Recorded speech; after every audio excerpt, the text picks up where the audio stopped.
네, 반갑습니다. 논술을 가르치고 있는 최지연입니다. 본격적으로 2026학년도 인문논술 오리엔테이션을 시작하기에 앞서서 제 소개부터 간단하게 드리고 가도록 할게요.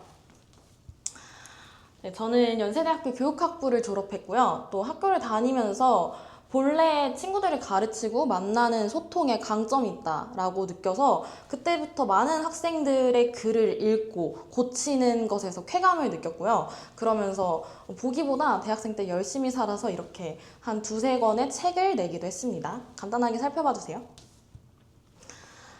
네, 본격적으로 진짜 시작하기에 앞서서 논술이란 무엇인지, 과연 논술이 뭘까에 대해서 먼저 막연한 생각을 갖고 계시는 분들이 많을 것 같아요. 그래서 요 얘기부터 먼저 하고 넘어갈 텐데, 이렇게 딱 들으면 되게 추상적이죠? 그러면은 요렇게 한번 접근을 해볼게요. 과연 입시에서 말하는 논술은 수능 국어나 우리가 접하는 일상적인 글과는 어떠한 차이점이 있는지 한번 지금 생각을 해보세요.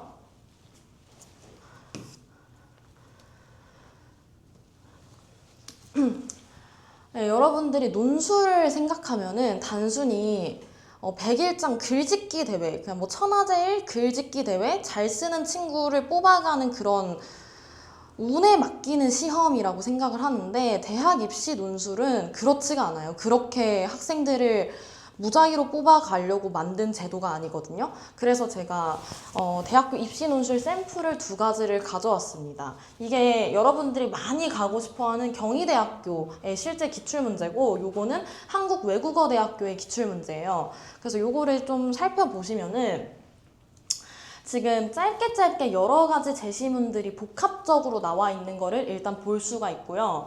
그리고 여기에 잘 보이실지 모르겠지만 지금 여기 각각의 출처가 달려있는 학교도 있는데 달려있지 않아도 여튼 간에 교과서에서 가져오기도 하고 신문에서 가져오기도 하고 이렇게 뭐 어떤 그림을 첨부하기도 하고요.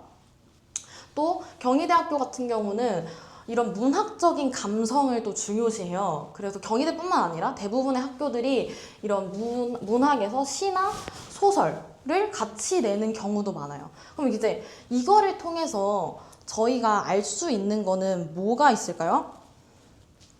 이 논술을 낸 출제자는 여러분들이 여러분의 생각만에 근거해서 글을 써내기를 원하는 게 아니라 이 모든 제시문이 어떻게 보면은 시나 소설 어떤 기사가 당연히 각각을 두고 보면은 관련이 없겠죠. 당연히 관련이 없고 그리고 지금 이 문제에서 보면은 뭐 주체의 정체성에 대한 인식을 기준으로 이 제시문들을 분류하고 요약하라라는 얘기가 나와 있는데 이 제시문들이 쓰여진 의도를 생각해 보면요. 이 경향신문에 나왔던 이 기사의 의도를 생각해 보면 어떤 주체의 정체성에 관련된 생각을 하고 쓰여진 글이 아닐 거예요. 아닐 건데 그거를 출제자가 이렇게 발췌해서 묶어가지고 너 이 모든 제시문을 아우르는 핵심적인 키워드를 뽑아낼 수 있니? 그거에 관련해서 이 각각의 제시문들이 어떠한 입장을 취하고 있는지 분류하고 요약하고 또 많이 나오는 게 이제 비판하고 설명하고 대안을 제시하는 그런 식으로 종합적인 분석적 사고 능력을 갖추고 있니? 를 평가하고자 하는 게 의도라는 거를 알 수가 있습니다.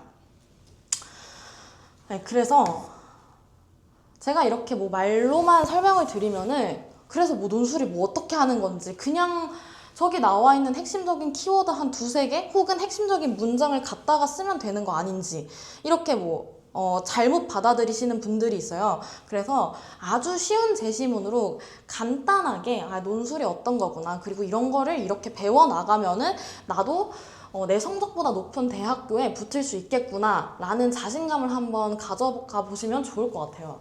그래서 정말 쉬운 제시문을 가져왔으니까 한번 여러분들 읽어보시면서 지금 이 가제시문이 과연 규제의 찬성과 반대 중에서 어떤 유형에 속할지 그리고 내가 이 가제시문을 요약한다면 과연 어떻게 요약을 할지 한번 지금 빨리 해보세요. 되게 쉬워요.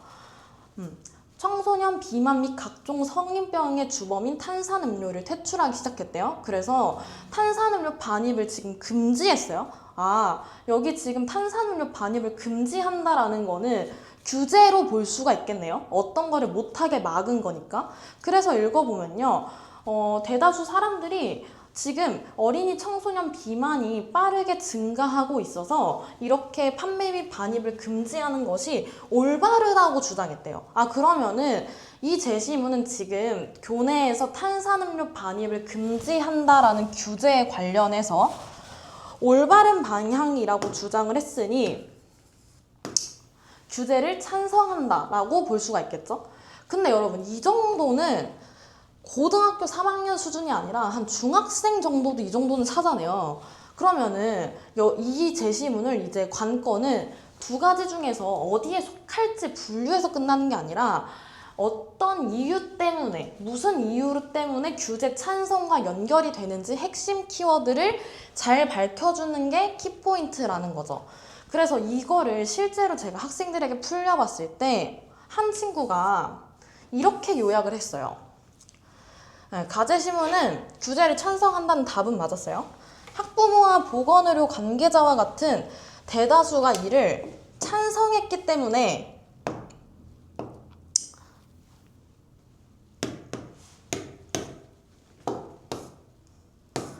죄송해요.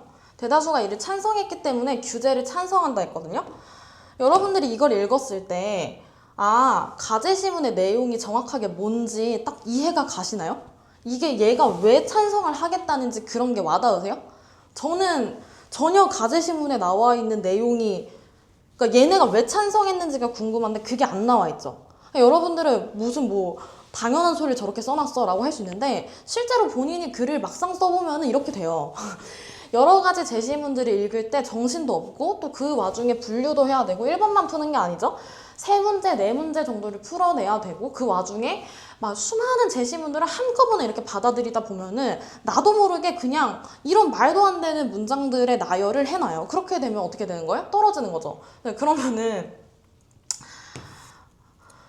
이게 규제 찬성의 핵심 내용이 아니잖아요. 왜 규제 찬성을 했는지가 궁금한 거죠. 그쵸? 그래서 모범 답안에서는 이제 어떤 식으로 나왔냐면 여기 파란색 하이라이트만 한번 보세요. 학생들의 비만과 성인병 문제를 해결하고자. 그러니까 반입을 금지를 한 게 효과적이야. 이 규제를 한 게 어떻다고요? 이 문제를 해결하는데 효과적이었다고요. 그쵸? 그러니까 이런 식으로 핵심적인 내용에 관련해서 이게 규제에 대한 어떤 문제를 해결한 게 되겠죠? 문제를 해결한 게. 그러니까 이 규제를 찬성한 게 문제 해결에 효과적이었기 때문에 규제에 찬성한다 라는 이 입장이 명확하게 자신의 글에 나타나 있어야 된다라는 점이에요. 그러니까 잘 쓴 글이라면은 요거 예시 답안만 읽고도 아, 가의 핵심적인 내용이 뭐고 핵심 키워드가 뭐고 그래서 이게 왜 규제 찬성인지 반대인지가 명확하게 드러나는 게 좋은 글이라고 할 수가 있습니다. 그리고 그 과정을 저와 함께 배워나가는 거예요. 그래서 아까 제가 말씀드렸지만 제시문이 여러 가지가 다 독립적인 것처럼 보여요. 그리고 이제 어려운 문제라고 하면 그 독립성이 좀 뚜렷하게 나타날 때 특히 시 같은 운문 문학에서는 해석을 할 수 있는 여지가 많지 않잖아요. 그런 점들이 나왔을 때 이제 친구들이 아, 이게 도대체 왜 저것과 연결되는지 모르겠다 이러거든요. 그런데 믿으세요. 믿어야 보여요. 각 제시문을 포괄하는 핵심적인 제재나 키워드는 반드시 존재해요. 그러니까 문제가 출제가 됐겠죠. 그래서 그 키워드의 공통 범주 아래에서 제시문들이 유기적인 관계가 있다는 거예요. 그래서 제가 샘플로 가져온 발문도, 이걸 발문이라고 하는데 이 발문도 분류하고 요약하라고 했지만 입시 논술에서 물어보는 발문의 명령어, 그러니까 분류해라, 요약해라, 뭘 하라는 그런 명령어는 정해져 있어요. 몇 가지가 정해져 있고 그리고 그 중에서 분류하라는 거는 거의 대부분 모든 학교가 다 나오고 요약하라고 하는 거는 나오지 않아도 기본적으로 요약을 할 줄 알아야 비판을 하든 설명을 하든 분류를 하든 뭐 써먹겠죠? 그래서 어떤 제시문이 나오든 그 제시문 간의 관계를 연결하는 게 포인트예요. 그래서 단순히 요약하고, 그러니까 제가 가장 하지 말라고 하는 게 단순히 가제 시문에는 어떤 키워드가 나타났다, 낮의 시문은 이렇다, 그렇게 쓰는 것들은 절대 좋은 점수를 얻지 못하고, 그게 이제 여기에 붙여서 생각을 해보면 규제 찬성을 왜 하는지 그 원인이 되는, 문제가 되는 지점이 그 가제 시문의 핵심적인 내용이라고 할 수 있겠죠. 그래서 전체 공통 관점, 전체를 모두 아우르는 거기서의 글을 읽어보고 자신의 답안만 읽었어도 왜 거기서 정확한 그 기준에 따라서 이게 이렇게 평가될 수 있는지, 이게 왜 이런 입장으로 분류될 수 있는지, 그 뉘앙스가 내 글에서 나타나야 된다라는 거예요. 그러니까 뭐죠? 답이 있는 글이에요. 자신의 생각을 그냥 잘 예쁘게 서본결 맞춰갖고 풀었으면 되는 글이 아니라 답이 있어요. 명확하게 분류, 요약했을 때 들어가야 되는 키워드와 입장으로 나뉘는 그 분류 답안과 비판했을 때 이 지점은 이 지점에서 어떻게 옹호되는지, 비판되는지 그 지점들이 다 답이 정해져 있어서 그 답을 찾아내는 과정이라고 생각하시면 됩니다. 자, 그래서 제가 앞에서 조금 논술에 관련된 오해들에 관련해서 같이 해소를 해드린 것 같은데 몇 가지 같이 좀 더 살펴보면서 갈게요. 논술은 운이다 라는 것과 더불어서 이제 많은 친구들이 물어보는 게 이거죠. 내 친구는 뭐 일주일만 공부해도 혹은 한 번도 논술을 안 배웠는데 뭐 붙었다, 그런 친구들이 있어요. 자, 그러면은 제가 요렇게 질문을 해볼게요. 입시에서는요, 여러분들이 아무리 수학학원을 열심히 다니고 아무리 국어학원을 열심히 다녀도 국어학원을 한 번도 안 다녔는데 100점 맞는 친구들이 있어요. 그쵸? 그리고 아무리 미술을 열심히 하고 아무리 운동을 열심히 해도 내가 못 따라가는 그 재능의 영역이 있거든요. 그러니까 무슨 말이냐면 이 친구들은 논술, 글을 읽어내는 독해력과 그런 종합적인 비판적 사고 능력이 타고났다라는 거예요. 그러니까 이 친구들과 본인을 비교하시면 안 돼요. 아시겠죠? 그래서 본인이 만약에 타고났다 그러면은 안 배워도 그런 친구들은 붙을 수 있겠죠. 그런 친구들은 논술뿐만 아니라 뭐 입시에서도 마찬가지예요. 뭐 몇 달 공부를 안 했는데 뭐 수능에서 1등급을 맞았다라는 그런 것도 그 친구는 그 공부가 재능의 영역인 거죠. 그래서 재능의 영역이 아닌 데에서는 무조건 뭐예요? 노력이에요. 노력. 자, 그래서 또 이제 요것과 관련된 오해가, 논술은 그러니까 본인의 타고난 글 실력이 중요하지 암기를 해서 되는 게 아니다. 약간 국어와 비슷하게 암기 과목이 아니라는 지점 때문에 여러분들이 더 요렇게 받아들이는 것 같은데, 암기 과목은 아니죠, 당연히. 암기 과목은 아닌데 일부 암기가 당연히 수반이 돼요. 무조건. 본인의 실력을 어느 정도 끌어올려야 될 때는 그게 비단 국어뿐만 아니라 어떤 분야에서든지 간에 암기와 공부가 수반이 돼요. 그래서 제가 뒷부분에서 어떤 식으로 수업이 진행될지에 관련돼서 같이 말씀을 드리겠지만, 이 논술에서는 앞서서 저희가 분류를 본 것처럼요, 분류라고 함은 어떤 두 입장이, 그러니까 상이한 두 입장으로 이렇게 나뉜다라는 거죠. 그럼 이 두 입장으로 나뉘는 이 각각의 입장을 묶어주는 단위들의 개념어가 필요해요. 이제 그걸 저는 개념어라고도 하고, 또 제가 가장 중요하게 여기는 게 논술에서는 이항 대리번인데요. 그러니까 예를 들어서 이게 개인적 측면에 강조를 하는 거면 얘는 사회적 측면이다, 혹은 공동체적 측면이다.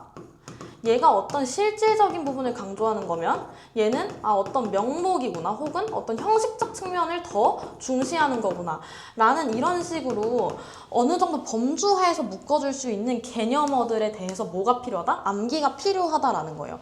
이런 것들에 대해서 암기가 되어 있지 않으면 좋은 점수를 절대 받을 수가 없어요.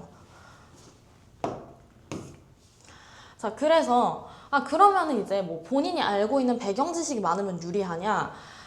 본인이 알고 있어야 되는 사탐 쟁점이라든지 핵심 논점들, 논술에서 빈출되는 주제들에 관련돼서는 무조건 알고 가야 되는데, 근데 그건 배경 지식이 아니라 뭐라 하냐면요, 교과 지식이에요. 교과 지식. 논술에서 가장 많이 빈출되는 주제 중에 하나가 이제 뭐 공동체, 사회문화 얘기, 그리고 이제 칸트와 롤스의 어떤 분배적 정의, 실천적 정의, 이런 것들을 묻는데, 그거는 배경 지식이 아니라요, 교과 지식이에요. 그러면 저는 생윤사문을 선택했으면은 그런 지점들을 당연히 너무 쉽게 아는 거고, 만약에 본인이 선택하지 않았다라고 할지라도 그거는 고등학교 교과 과정 내에 있는 지식들이기 때문에 본인이 논술을 응시할 수험생이라면 어느 정도는 알고 가야 되는 게 예의라는 거죠. 그래서 그 지점들은 저와 함께 같이 다룰 겁니다. 자, 그리고 이제 국영수도 바쁜데 논술에 투자할 시간이 어디 있냐. 완전 공감하고 이해를 합니다. 네, 그렇기 때문에 저도 친구들에게 논술에 많은 시간을 투자하라고 절대 말하지 않고요. 논술에 투자하는 시간은 어느 정도면 되냐면 일주일에 딱 4시간 내외면 됩니다. 보통 이제 논술의 수업 시간이 주일에 3시간에서 4시간 정도예요.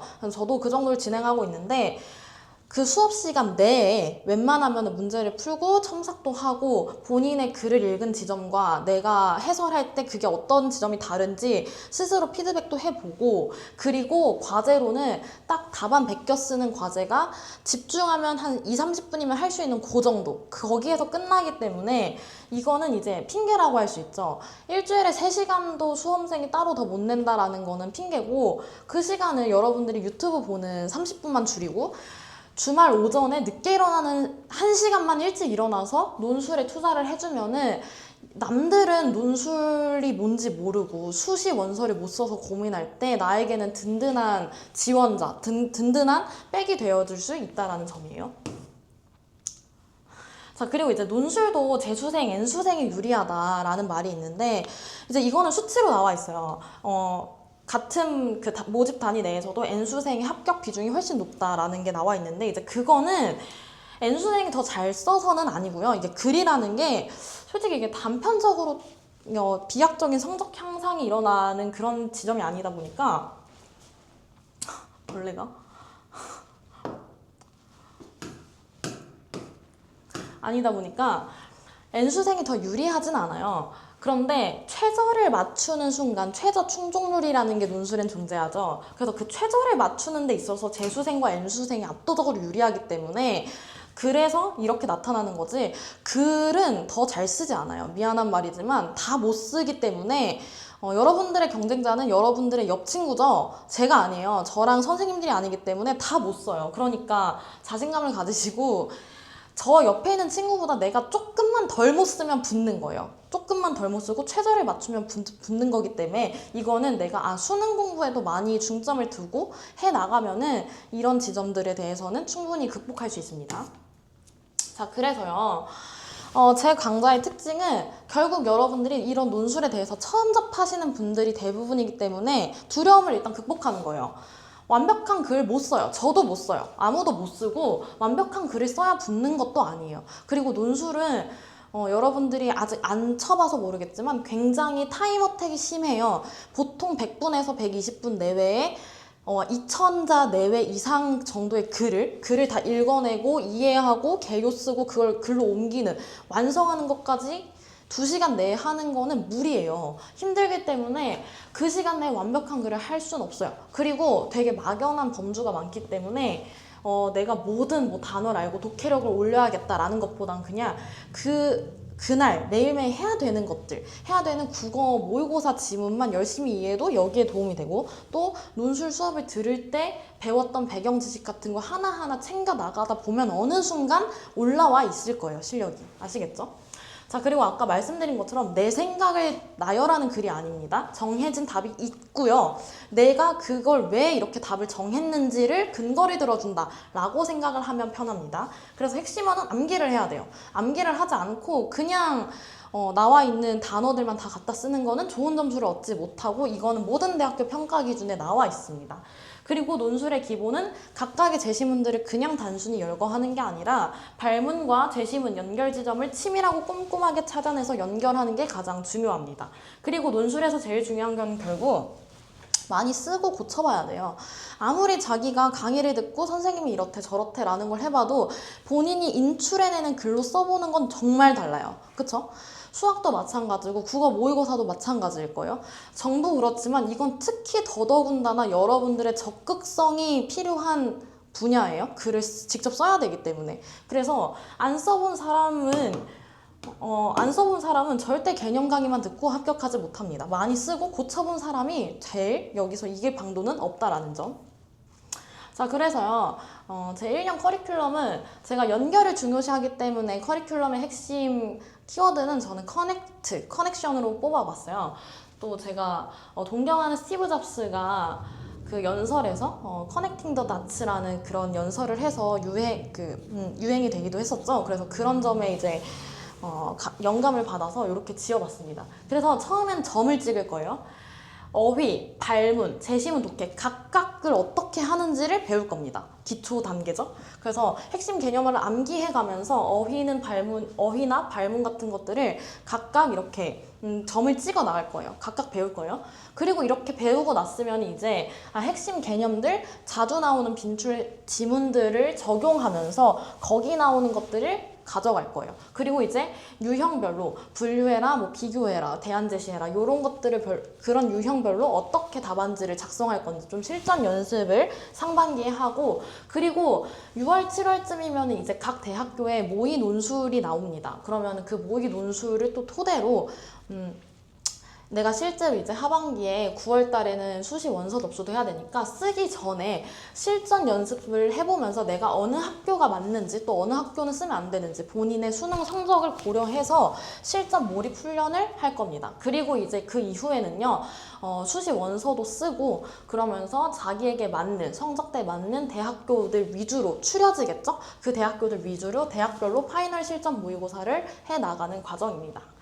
그래서 제가 가르치는 것 중에 제일 중요한 거는요, 그 제시문이 겉보기에 말하는 것에 치우치지 않는 거예요. 이거는 비단 논술뿐만 아니라 여러분들이 어떤 글을 읽어내든 간에 어떤 글을 접하든지 간에 중요한 지점이에요. 그래서 특히 논술에서는 그게 겉보기에 말하는 게 중요한 게 아니라 그걸 키워드로 바꿔서 핵심 키워드랑 연결해서 읽어내고 그거를 나만의 생각으로 정리해서 글에 써내는 게 필요하다.